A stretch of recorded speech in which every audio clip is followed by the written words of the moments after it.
Welcome back to Biblical Greek Tidbits. In this presentation, we will take a brief look at exceptions to the general rule on negation in the Greek New Testament. This general rule is sometimes referred to as Blass's canon on negation. Blass's canon is named for the great German classical scholar and Greek grammarian Friedrich Blass, who was born in 1843 and died in 1907. The general rule is that u negates verbs in the indicative mood and me negates verbs in the subjunctive, imperative, and optative moods, as well as the infinitive and participle. We will also briefly look at the use of the double negative expression u me in this presentation. As mentioned previously, the general rule, sometimes known as Blass's canon for negation in New Testament Greek, is that u and its compounds are used in the indicative mood, and me and its compounds are used in the non-indicative moods, as well as the infinitive and participle. However, there are many exceptions to this general rule in the New Testament.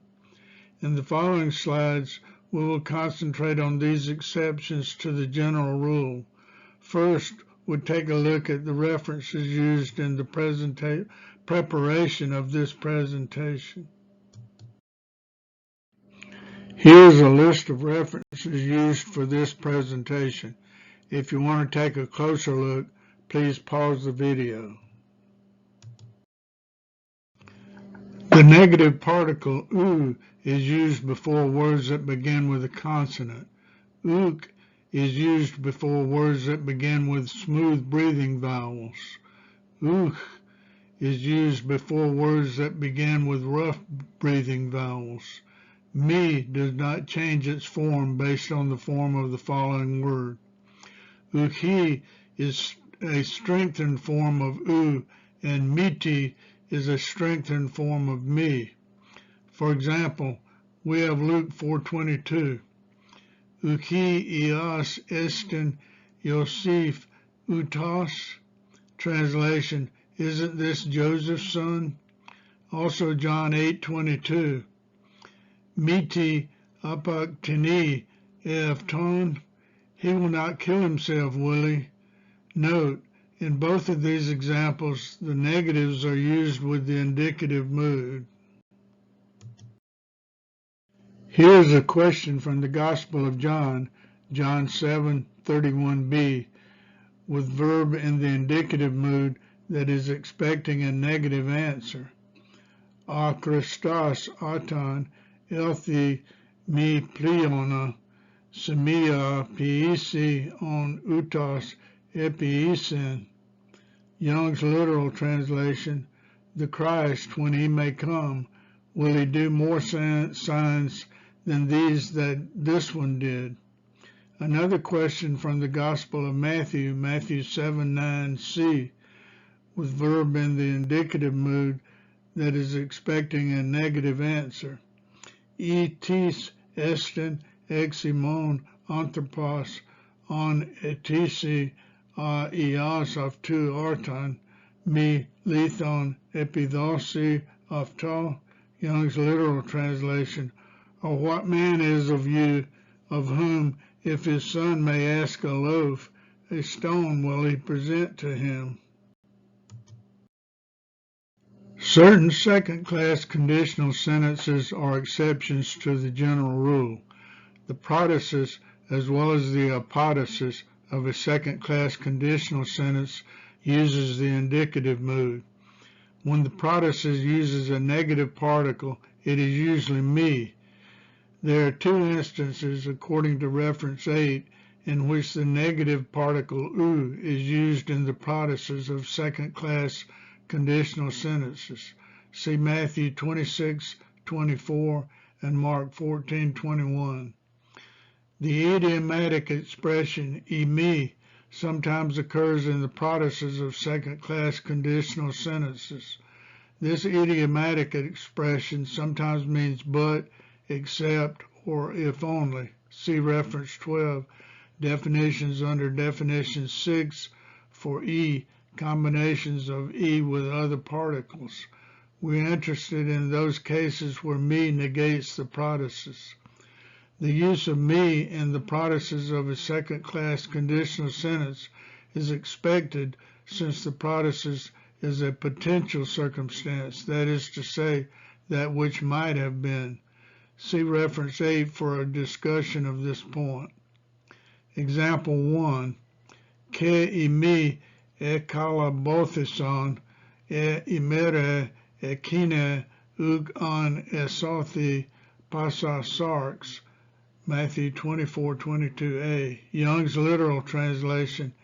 And if those days were not shortened, no flesh would have been saved. Example 2. Ug ikes exousion udemion katemu imi in si thethamenon onothen. John 19:11b. Young's literal translation. Thou wouldest have no authority against me if it were not having been given thee from above. In example 2, the apodosis precedes the protasis. Here are some other exceptions to the general rule on negation. For all the following examples, see the discussion in reference 1, pages 284 to 285. Example 1. Apistevon is afton u grinitet, ade mi pistevon idi kequite, ati mi pepistevken, ista anima tu manayinus, iu tu theu. John 3:18. ESV translation. Whoever believes in him is not condemned, but whoever does not believe is condemned already, because he has not believed in the name of the only Son of God. Here, the first use of me negates the particle pistevon, which is usual. However, the second use negates the indicative verb pepistevken.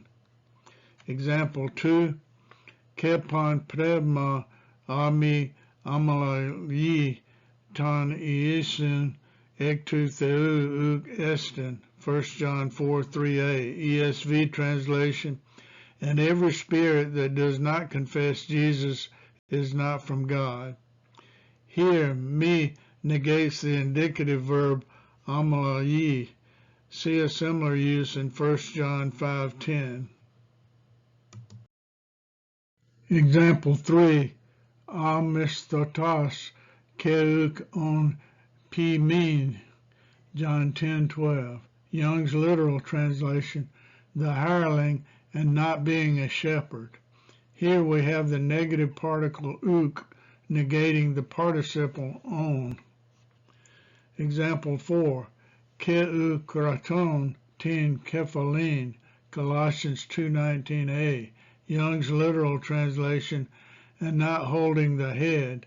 Here again we have u negating a participle. Example 5.